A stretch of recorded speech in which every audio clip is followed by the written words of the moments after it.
تبارك الذي نزل الفرقان على عبده ليكون للعالمين نذيرا. النبيين وآل كل وسائر الصالحين نهاية ما ينبغي أن يسأله السائلون. أما بعد، فقد قال الله تبارك وتعالى في القرآن المجيد والفرقان الحميد: أعوذ بالله من الشيطان الرجيم، بسم الله الرحمن الرحيم. ويسألونك عن ذي القرنين قل سأتلو عليكم منه ذكرا إنا مكنا له في الأرض وآتيناه من كل شيء سببا فأتبع سببا حتى إذا بلغ مغرب الشمس وجدها تغرب في عين حمئة ووجد عندها قوما قلنا يا ذا القرنين إما أن تعذب وإما أن تتخذ فيهم حسنا قال أما من ظلم فسوف نعذبه ثم يرد إلى ربه فيعذبه عذابا نكرا وأما من آمن وعمل صالحا فله جزاء الحسنى وسنقول له من أمرنا يسرا. صدق الله العظيم. اللهم ألهمنا رشدنا وأعذنا من شرور أنفسنا. اللهم أرنا الحق حقا وارزقنا اتباعه وأرنا الباطل باطلا وارزقنا اجتنابه. آمين يا رب العالمين. بزرگان محترم، اللہ تعالیٰ نے سورہ کہف میں بنیادی طور پر 3 واقعات کا تذکرہ فرمایا ہے. سورہ کہف، اصحاب کہف کا واقعہ، حضرت موسیٰ اور حضرت خضر علیہ السلام کا واقعہ اور سکندر ذوالقرنین کا واقعہ. ان 3 واقعوں کو بیان کر کے اللہ تعالی قرآن کریم کے پڑھنے پڑھانے والوں کو کچھ سبق سکھلانا چاہتے ہیں، کچھ سبق دینا چاہتے ہیں. اصحاب کہف کے واقعے سے ہمیں استقلال کا سبق ملتا ہے. استقلال کا مطلب یہ ہوتا ہے کہ آدمی کی مزاج کی مضبوطی اپنے مزاج کے اوپر جمع ہو.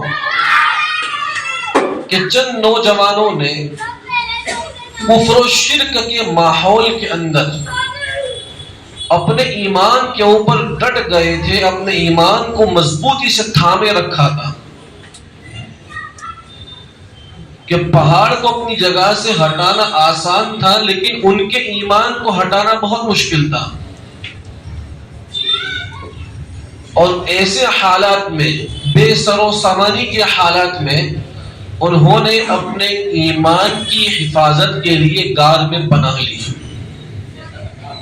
اب اگر ہماری زندگی کے اندر کبھی کوئی ایسے حالات پیدا ہو جائے کہ جس میں شریعت مطہرہ پر عمل کرنا ایسا ہو جائے جیسے اپنی ہتھیلی میں انگارے کو پکڑنا، تو ان حالات میں ہمیں اپنے مزاج میں مضبوطی کو پیدا کرنا پڑے گا، اپنے ایمان کے اوپر جماؤ کو پیدا کرنا پڑے گا. تو جس طرح اللہ تعالیٰ نے اصحاب کہف کی چند نوجوانوں کی مدد فرمائی تھی، وہی اللہ اس بات پر قدرت رکھتا ہے کہ ایسے نازک حالات میں اللہ ہماری بھی مدد فرمائیں گے. اور آج کے حالات کچھ ایسے ہی ہے. جس دور میں اور آپ جی رہے ہیں، اس دور میں شریعت مطہرہ پر چلنا یہ انگاروں کے اوپر چلنے کے برابر ہے. جہاں ایمان سوز ہوائیں چل رہی ہے، ایمان کو لوٹنے والے ڈاکو پھر رہے ہیں، تو ایسے ماحول میں ایک ایمان والے کو اپنے ایمان کی حفاظت اور زیادہ بڑھ جاتی ہے کہ جہاں قدم قدم کے اوپر ایمان کے لٹیرے کھڑے ہیں۔ تو اصحاب کہف کے واقعے سے اللہ تبارک و تعالی ہمیں اپنے مزاج کی مستقل ہونا، اپنے مزاج کا جماوا ہونا، اس کا ہمیں سبق دے رہے ہیں۔ اور پھر دوسرا واقعہ جو بیان کیا حضرت موسیٰ علیہ السلام اور حضرت خضر علیہ السلام کا، اس واقعے سے اللہ تعالی ہمیں صبر کا درس دے رہے ہیں کہ کبھی تمہاری زندگی میں ناپسندیدہ باتیں، ناگوار باتیں سامنے آئے تو ایسے موقع پر تمہارا دامن صبر سے خالی نہیں ہونا چاہیے۔ جیسا کہ حضرت موسیٰ علیہ السلام کے سامنے بظاہر شریعت کے خلاف باتیں آئی، ان سے رہا نہیں گیا، وہ بول پڑے۔ حضرت خضر علیہ السلام نے کہا تھا کہ آپ میرے ساتھ نہیں رہ سکیں گے، اگر رہنا ہے تو آپ کو خاموش رہنا ہوگا۔ تو اس واقعے سے ہمیں صبر کی تلقین مل رہی ہے۔ اور پھر اب جو واقعہ اللہ تعالیٰ بیان کرنے جا رہے ہیں ذوالقرنین کا واقعہ، اس واقعے سے ہمیں شکر کی تلقین ہو رہی ہے کہ اللہ تعالیٰ نے سکندر ذوالقرنین کو بے شمار انعامات سے نوازا تھا، اللہ کی نعمتوں سے بھری زندگی گزار رہے تھے، لیکن کبھی اللہ تعالیٰ کی ناشکری نہیں کی۔ تو آج نعمتیں ہمارے پاس بھی ہیں، بہت زیادہ نعمتیں ہیں۔ قرآن نے خود اس کا اعلان کیا ہے وَإِن تَعُدُّوا نِعْمَةَ اللَّهِ لَا تُحْصُوهَا، کہ تم اللہ کی نعمتوں کو گننا چاہو تب بھی نہیں گن سکتے۔ واقعی عجیب بات ہے کہ اللہ کی ہر نعمت کے اندر نعمتوں کے خزانے بھرے ہوئے ہیں، آدمی غور کرے۔ اور پھر اللہ نے جو نعمت انسانوں کو جو اس کے جسم کے اندر دی ہے، ایسی عجیب نعمت ہے، اتنی قیمتی نعمت ہے کہ دنیا کتنی ترقی کر لے، ٹیکنالوجی کہاں سے کہاں پہنچ جائے، لیکن وہ نعمتیں مل نہیں سکتی۔ اگر کسی کے پاس کسی کی آنکھ کی روشنی بینائی ختم ہو گئی ہے تو اس نعمت کی قدر اسی سے پتہ ہوگی، ہمیں اس کا اندازہ بھی نہیں ہو سکتا کہ آنکھ اللہ تعالیٰ کی کتنی بڑی نعمت ہے۔ تو آدمی کے پاس جب نعمت چلی جاتی ہے تو انسان کو نعمت کی قدر ہوتی ہے۔ تو نعمت کی قدر کیا ہے؟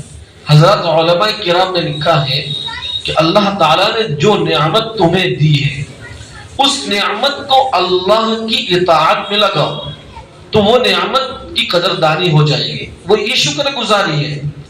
اللہ نے ہمیں طاقت دی ہے، یہ طاقت ایک نعمت ہے، اگر اس طاقت کے ذریعے ہم اللہ کی عبادت کریں گے، نمازیں پڑھیں گے، دیگر عبادات کریں گے تو یہ طاقت کی نعمت کی شکر گزاری ہوگی۔ اور اگر اسی طاقت کے ذریعے ہم نے اللہ کی نافرمانی کی تو پھر یہ طاقت کی نعمت کی ناقدری ہے، ناشکری ہے۔ تو ان تین واقعوں سے اللہ تبارک و تعالی ہمیں قرآن کے پڑھنے پڑھانے والوں کو سبق دے رہے ہیں۔ اور پھر حضرت موسیٰ علیہ السلام کے واقعے کے فوراً بعد اللہ تعالیٰ ذوالقرنین کا واقعہ بیان کر رہا ہے۔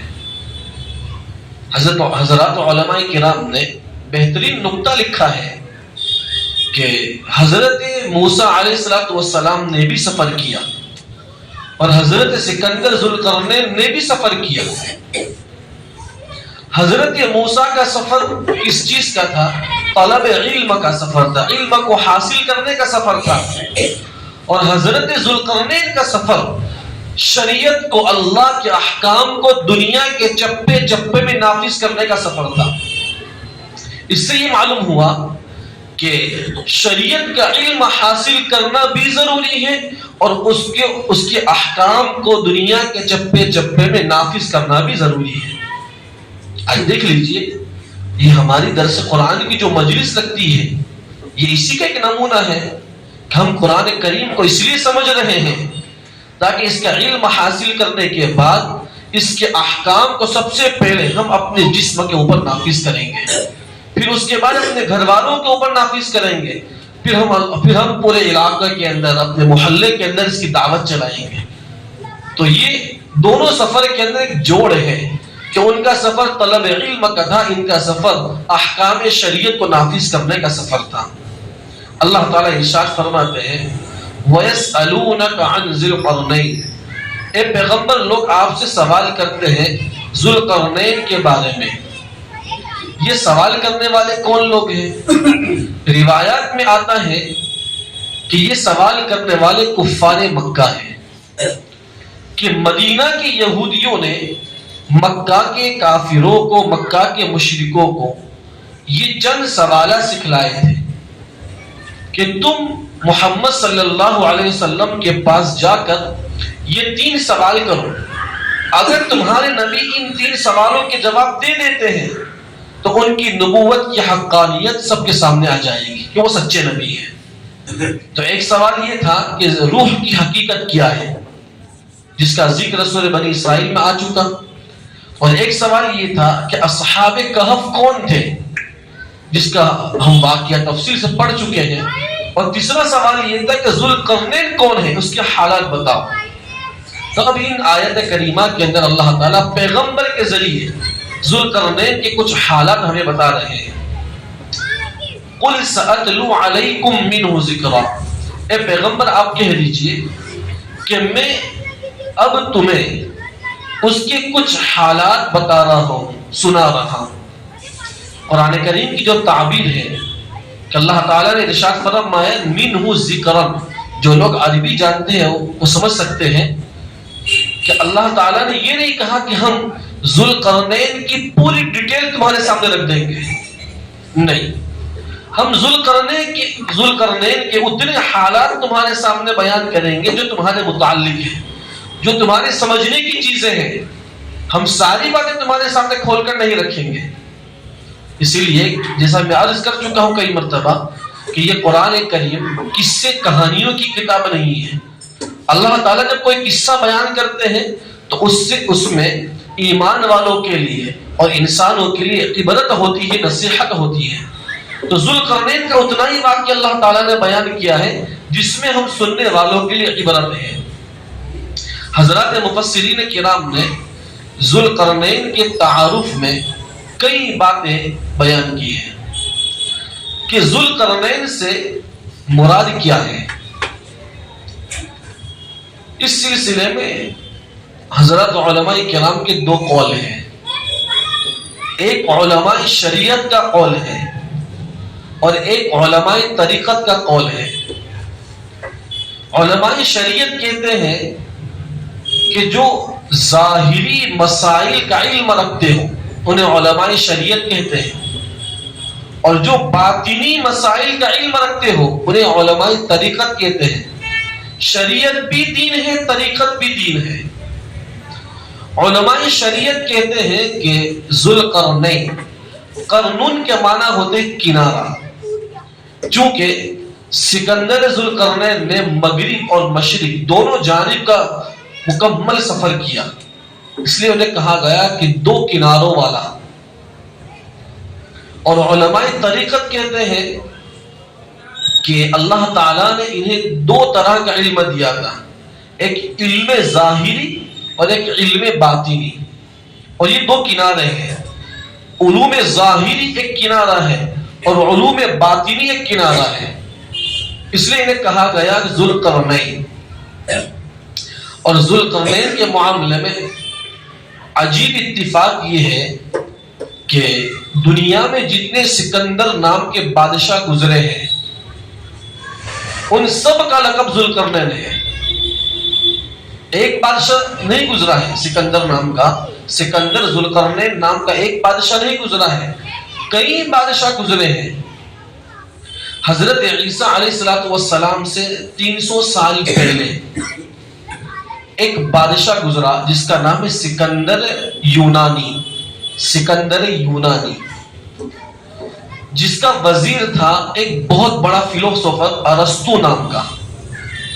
اس سکندر یونانی نے دارا نام کے بہت بڑے بادشاہ کو قتل کر کے اس کے ملک کے اوپر قبضہ کر لیا تھا,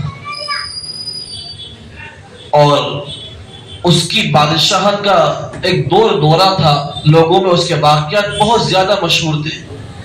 سکندر نام سے مشہور ہونے والے جتنے بادشاہ ہیں ان میں یہ سکندر آخری بادشاہ ہے، سکندر نامی آخری بادشاہ۔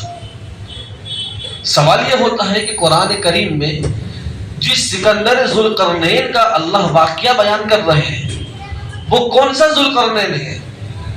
اس لیے کہ سکندر یونانی جو حضرت عیسیٰ سے 300 سال پہلے آیا تھا وہ تو نہیں ہو سکتا، اس لیے کہ وہ تو آتش پرست تھا، آگ کا پجاری تھا۔ حافظ ابن کثیر رحمۃ اللہ علیہ نے البدایہ والنہایہ میں سلف صالحین کی ایک روایت نقل کی ہے کہ سکندر یونانی سے 2000 سال پہلے ایک بادشاہ گزرا ہے، اس کا بھی نام سکندر ہے، لیکن وہ زمانہ حضرت ابراہیم علیہ السلام کا زمانہ ہے،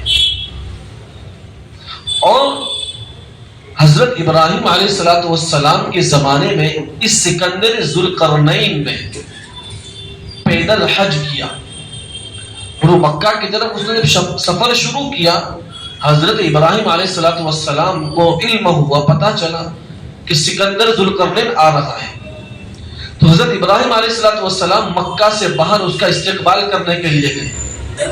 جب وہ آیا تو حضرت ابراہیم علیہ السلام نے اس کا بہترین استقبال کیا، اور دونوں نے ساتھ میں مل کر طواف کیا اور قربانی دی۔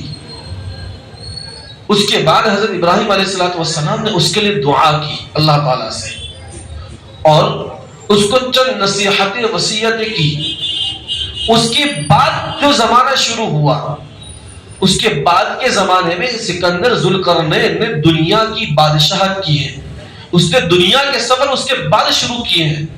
علماء نے لکھا ہے کہ یہ سکندر ذوالقرنین حضرت ابراہیم کا صحابی تھا، یہ ان کے زمانے میں آیا تھا اور انہی کی نصیحت وصیت کے اوپر وہ عمل کر رہا تھا، اور قرآن کریم میں اسی کا تذکرہ ہے جو حضرت ابراہیم علیہ السلام کے زمانے میں سکندر ذوالقرنین آیا تھا۔ مفسرین کرام نے لکھا ہے کہ 4 بادشاہ ایسے آئے ہیں دنیا میں جنہوں نے تقریباً پوری دنیا کے اوپر بادشاہت کی ہے۔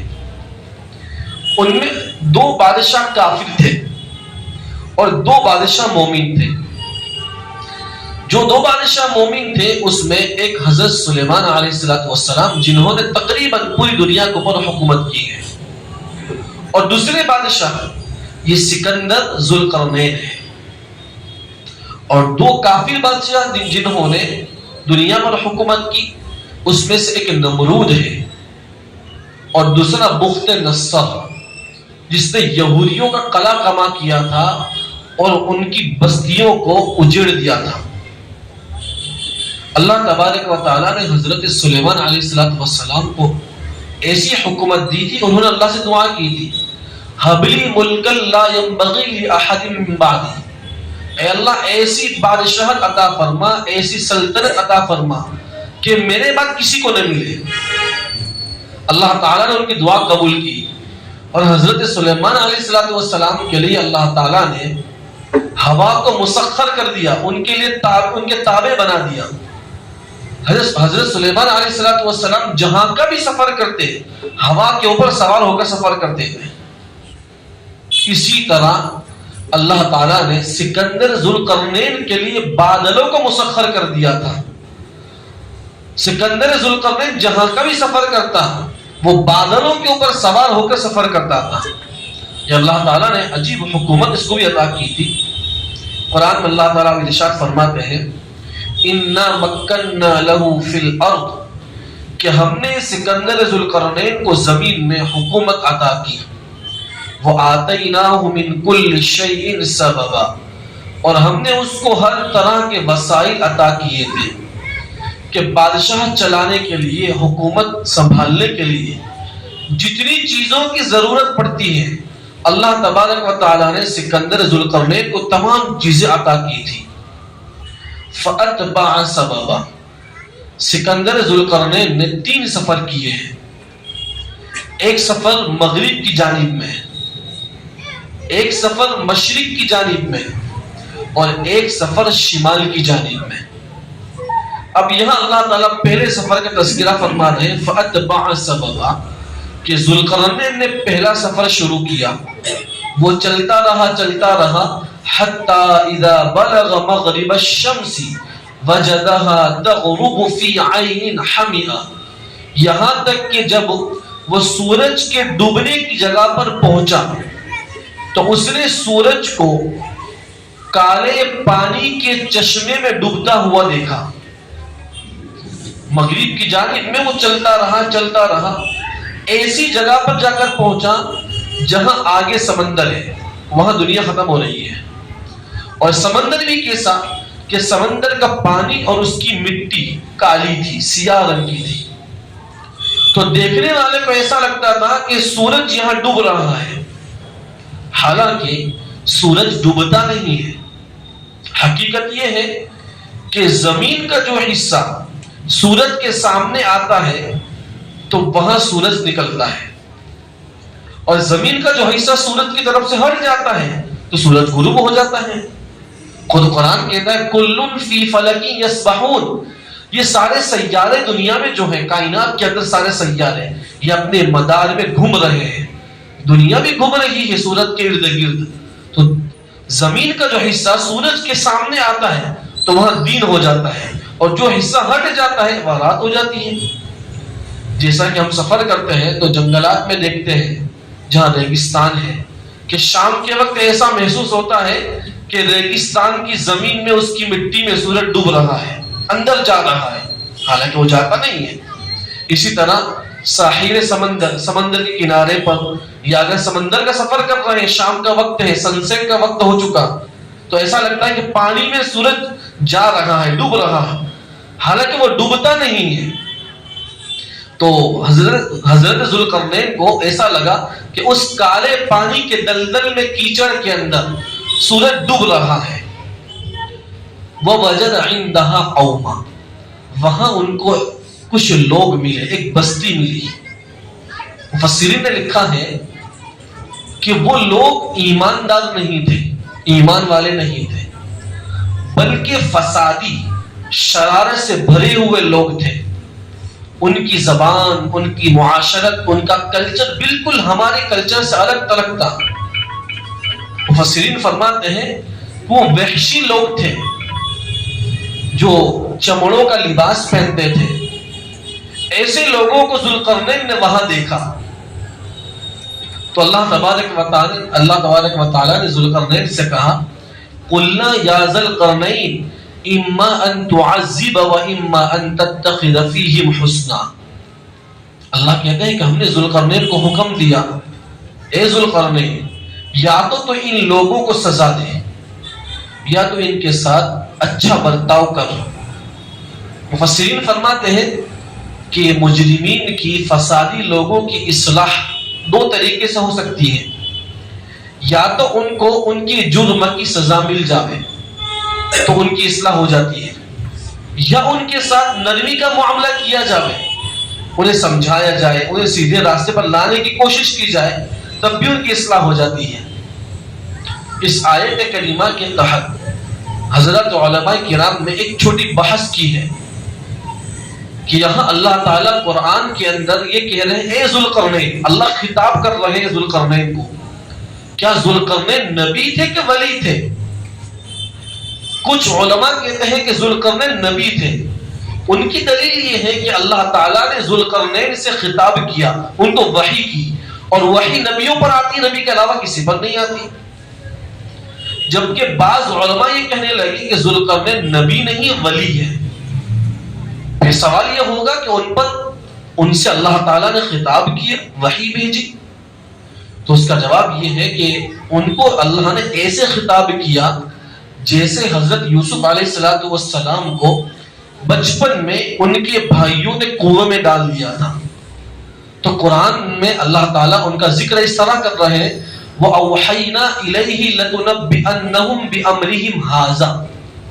اللہ کہتے ہیں کہ ہم نے یوسف جو چھوٹے بچے تھے ہم نے ان کو وحی کی اور ہم نے ان سے یہ کہا کہ تم پر ایک وقت ایسا آئے گا کہ تم اپنے بھائیوں کو بتا سکو گے کہ تم نے یہ میرے ساتھ معاملہ کیا ہے.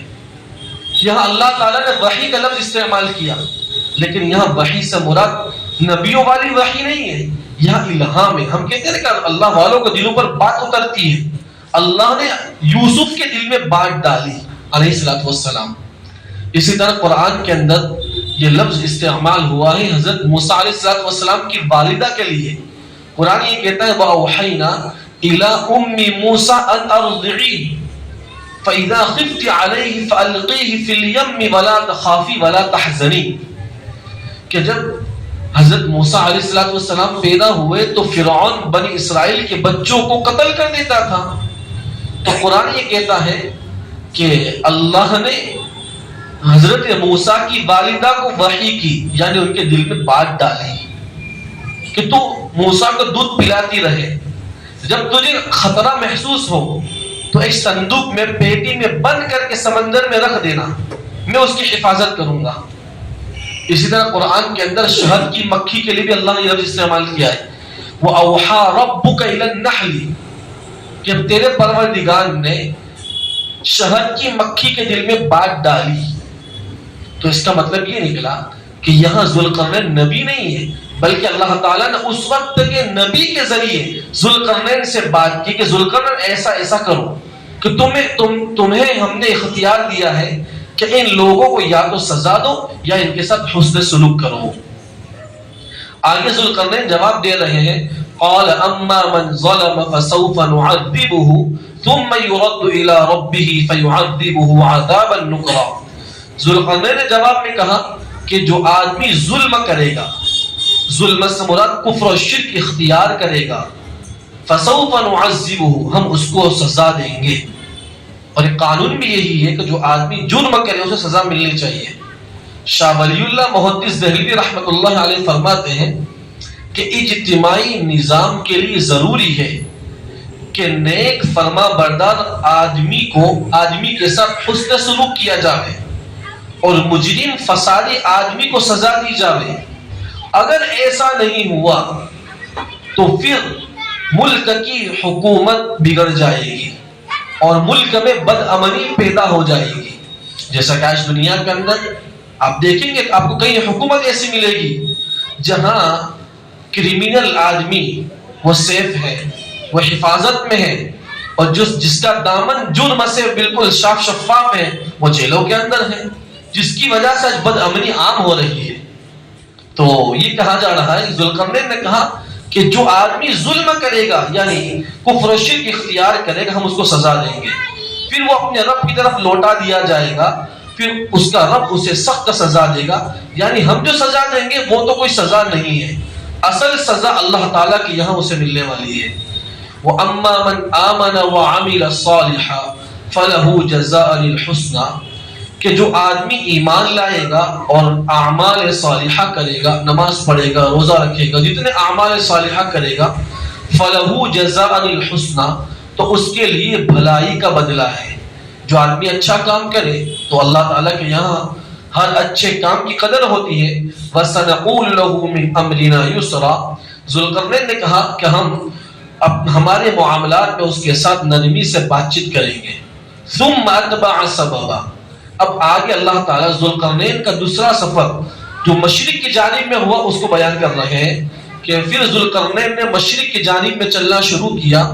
حَتَّى إِذَا بَلَغَ مَطْلِعَ الشَّمْسِ وَجَدَهَا تَطْلُعُ عَلَى قَوْمٍ لَمْ نَجْعَلْ لَهُم مِّن دُونِهَا سِتْرًا، کہ ذوالقرنین مشرق کی جانب میں چلتے رہے یہاں تک کہ وہ پہنچے سورج کے نکلنے کی جگہ پر، اور سورج کو ایسی قوم پر نکلتا ہوا دیکھا. اللہ کہتے ہیں کہ ہم نے ان لوگوں کے لیے سورج سے ہٹ کر کوئی سایہ، کوئی حجاب نہیں بنایا تھا. کہ ذوالقرنین اب جہاں پہنچے سفر کر کے، ان کی جو راجدھانی تھی، مرکز حکومت، وہاں سے مشرق کی جانب میں سفر کیا تو دنیا کے کونے میں ایک ایسی بستی کو دیکھا جو وہ بھی ایماندار نہیں تھے، اور ان کے پاس زندگی گزارنے کا کوئی سامان بھی نہیں تھا، نہ ان کے پاس مکان ہے، نہ ان کے پاس خیمے ہیں، نہ ان کے پاس لباس ہے.